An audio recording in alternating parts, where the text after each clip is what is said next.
Updates చూస్తున్నాం. Banakacherla project పైన AP మంత్రి నారా లోకేష్ కీలక వ్యాఖ్యలు చేశారు. బనకచెర్ల ప్రాజెక్టు కట్టి తీరుతామని స్పష్టం చేశారు లోకేష్. సముద్రంలో వృధాగా కలిసేటువంటి నీళ్లను వాడుకుంటే తప్పేంటని ఆయన క్వశ్చన్ చేస్తున్నారు. బనకచెర్లతో తెలంగాణకు వచ్చే నష్టం ఏంటి అంటున్నారు నారా లోకేష్. బనకచెర్ల ప్రాజెక్టు కట్టి చూపిస్తాం, దాన్ని ఆపే శక్తి ఎవరికీ లేదంటున్నారు. బనకచెర్ల పేరిట ప్రాంతీయ విద్వేషాలు రెచ్చగొడుతున్నారు కొందరని కూడా ఆయన ప్రస్తావించారు. కాళేశ్వరం కట్టే ముందు అనుమతులు ఉన్నాయా? తెలంగాణకో నీతి, ఆంధ్రాకో నీత. కాళేశ్వరం ప్రాజెక్టుకు చిల్లు పెట్టి నీళ్లు తీసుకోవడం లేదు. దిగువ రాష్ట్రంలో ప్రాజెక్టు కడితే ఎగువ రాష్ట్రానికి అభ్యంతరం ఏంటి అని నారా లోకేష్ క్వశ్చన్ చేస్తున్నారు. కాళేశ్వరం ప్రాజెక్టుకి చిల్లు పెట్టి నీళ్లు తీసుకోవడం లేదంటూ కూడా ఆయన నొక్కి పెట్టి మరి చెప్పారు. సో ఒకసారి నారా లోకేష్ ఏం మాట్లాడారో చూద్దాం. ఎన్నో వద్దు సార్, నేను సింపుల్గా అడుగుతున్నా. నీరు సముద్రంలోకి వెళ్తుంది, ప్రతి సంవత్సరం వెళ్తుంది. నీరు తెలంగాణ భూభాగం దాటి ఆంధ్ర భూభాగంలోకి వచ్చిన తర్వాత ప్రాజెక్ట్ నిర్మించి లిఫ్ట్ చేస్తున్నాం. ఓకే, అనుకుందాం ఒక సంవత్సరం నీళ్ళు రాలేదని, ప్రాజెక్ట్ ఖాళీగా ఉంటుంది. What is the problem?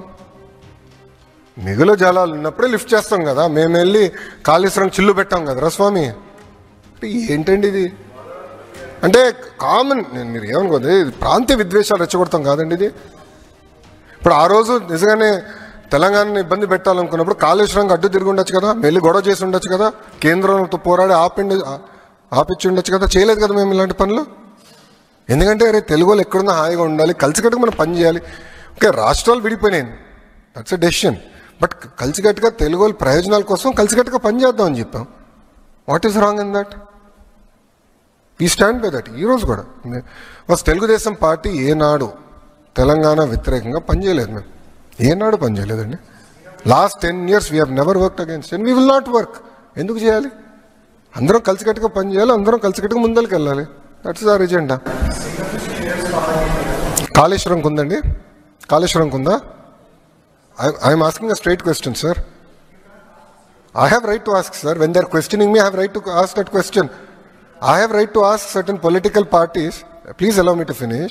I have right to ask certain political parties when they're trying to draw politics and gain political gain out of this issue. I have right to ask. I will answer to CWC. You don't worry about it. I'll get my clearances. You don't worry about it. That much TDP is capable, boss. Arey Vishaka steel plant ne kaapadam, boss. NDA ప్రభుత్వం ఇది రెండోసారి అండి విశాఖ ఉక్కుని కాపాడింది. We know what data is. We know what excess water is. We know how to get it done. We'll get it done. We have absolutely no issue. Nara Lokesh ఏం మాట్లాడుతున్నారు చూస్తున్నారు కదా. Kaleshwaram project కట్టినప్పుడు దానికి అనుమతులు ఉండేనా? నేను సిడబ్ల్యూసీ దగ్గర తెలుసుకుంటాను ఎలా ఉంటుంది, ఎలా క్లియరెన్స్ వస్తుంది. I'm very much capable of bringing clearance from the CWC. So we have protected Visakha steel to. NDA ప్రభుత్వం 2 సార్లు విశాఖ స్టీల్ని కాపాడుకోగలిగింది. ఈ ప్రాజెక్ట్ క్లియరెన్స్ ఎంత? కాళేశ్వరం ప్రాజెక్టు కట్టినప్పుడు మేము కూడా అలాగంగానే చేయవచ్చు, కానీ మేము చేశామా అంటూ కూడా మాట్లాడుతున్నారు ఆయన. ఎప్పుడో జరిగినటువంటి కాళేశ్వరం ప్రాజెక్టు ఇప్పుడు పొంతన పెడుతూ మాట్లాడుతున్నారు. ఆ కాళేశ్వరం ప్రాజెక్టు ఇనాగ్రేషన్లో కూడా మరి అప్పటి ఆంధ్రప్రదేశ్ ముఖ్యమంత్రి జగన్మోహన్ రెడ్డి హాజరయ్యారు. ఆయన చేతుల మీదుగా ఆ రోజు ఆ ప్రాజెక్టు నిర్మాణానికి తర్వాత కేసీఆర్, అటు మహారాష్ట్ర ముఖ్యమంత్రి దేవేంద్ర ఫడ్నవీస్ ముగ్గురు కలిసి అక్కడ ప్రాజెక్టును ఓపెన్ చేసింది. మరి ఆ రోజు నిజంగానే ఇది ఆంధ్ర ప్రాంత ప్రజలకి ఇబ్బంది కలుగుతుందని చెప్పారంటే ఆ రోజు జగన్మోహన్ రెడ్డి రాకపోయేవారు కదా. ఇప్పుడు మళ్ళీ డెఫినెట్గా ఇరు రాష్ట్రాలకు సంబంధించి కొన్ని రాజకీయ పార్టీలు దీన్ని మరోసారి ప్రాంతీయ విద్వేషాలు రెచ్చగొట్టే విధంగానే మాట్లాడుతుంది అనేటువంటి రకంగా లోకేష్ మాట్లాడుతూనే మళ్ళీ ఆయన కూడా అదే రకమైన ప్రయత్నం చేస్తున్నట్టుగానే ఈ మాటలతో అర్థమవుతోంది.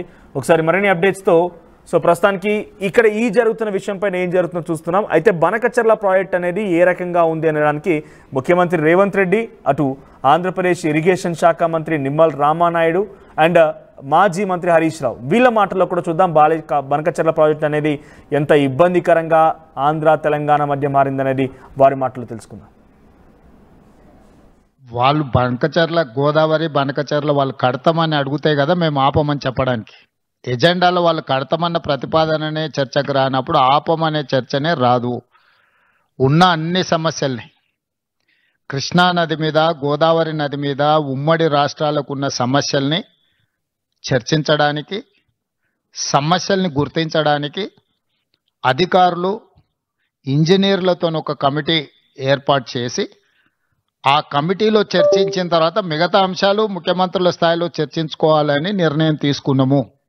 మరి మెయిన్గా ఏదైతే ఆంధ్రప్రదేశ్ రాష్ట్రం నుంచి పోలవరం బనకచెర్ల ప్రాజెక్టు అంశం మీద ఏదైతే ఆంధ్రప్రదేశ్ ఇచ్చినటువంటి అంశం మీద, అదేవిధంగా తెలంగాణ రాష్ట్రం కృష్ణా గోదావరికి సంబంధించినటువంటి ఏవైతే రేజ్ చేసిన ఇష్యూస్ ఏవైతే ఉన్నాయో ఇవి రెండు కూడా టెక్నికల్ ఇష్యూస్ అన్ని కూడా ఇన్వాల్వ్ అయి ఉన్నాయి. కాబట్టి ఈ టెక్నికల్ ఇష్యూస్ ని ముందుగా ఒక పరిష్కారం చూపేటటువంటి విధంగా ఒక కమిటీని నిర్ణయం తీసుకోవాలని, ఏదైతే ఈ యొక్క కృష్ణా గోదావరి ఇష్యూస్, అదేవిధంగా పోలవరం బనకచెర్లకు సంబంధించినటువంటి ఈ యొక్క రెండు సబ్జెక్టుల మీద కూడా మరి ఇటు టెక్నికల్ అదేవిధంగా అడ్మినిస్ట్రేటివ్ ఆఫీసర్స్ తో కలిపి, ఎందుకంటే ఈ కమిటీ ద్వారా ఒక బేసిక్ మెకానిజం ఏదైతే మరి బిల్డప్ చేసుకుని ఒక రోడ్ మ్యాప్ ని ముందుకు తీసుకెళ్లేటువంటి విధంగా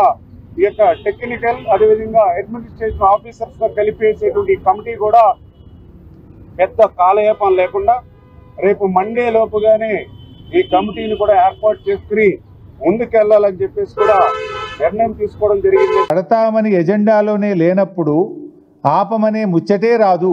this the exact word told by Revanth Reddy. కడతామని ఎజెండాలోనే లేనప్పుడు ఆపమనే ముచ్చటే రాదు అని రేవంత్ రెడ్డి అన్నాడు కదా, మీరే సాక్ష్యం కదా. So I will show the agenda, official agenda ఒకసారి చూపి బాబు. దిస్ ఇస్ ద ఎజెండా, ఢిల్లీలో కేంద్ర ప్రభుత్వం జరిపిన మీటింగ్ యొక్క ఎజెండా ఇది. ఎజెండాలో ఫస్ట్ పాయింటే agenda point submitted by Andhra Pradesh. Point number 1 Godavari Banakacherla link project.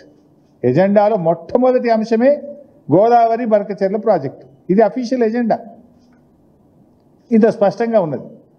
So Revanth రెడ్డిని ప్రెస్ మీట్లు ఏమంటాడు, కడతామని ఎజెండాలోనే లేనప్పుడు ఆపమనే ముచ్చటే రాదన్నాడు. మరి ఇది ఎజెండా కాదా? ఇది ఇంకా మంచి సాక్ష్యం చూపిస్తా.